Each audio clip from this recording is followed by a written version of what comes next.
चली आओ कभी तुम भी मेरे मन के बुलाने पर। जैसे नदी चली आती है समंदर के मुहाने पर। मैं गुजरूं जिस गली से भी तेरी आहट सुनाई दे। किसी भी सिमट नजर डालूं बस तेरी सूरत दिखाई दे।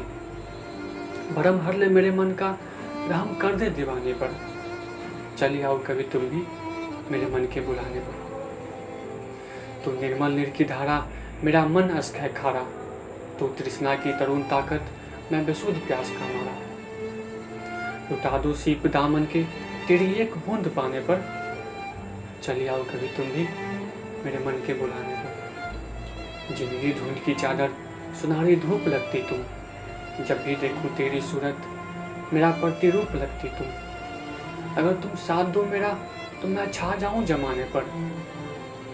चली आओ कभी तुम भी मेरे मन के बुलाने पर। तेरी तस्वीर सीने से लगा करके मैं सोता हूँ। यकी है आओगी मिलने नयन में आस बोता हूँ। नींद क्यों टूट जाती है तेरा ख्वाब आने पर। अरे चली तो आओ कभी तुम भी मेरे मन के बुलाने पर। जैसे नदी चली आती है समंदर के मुहाने पर।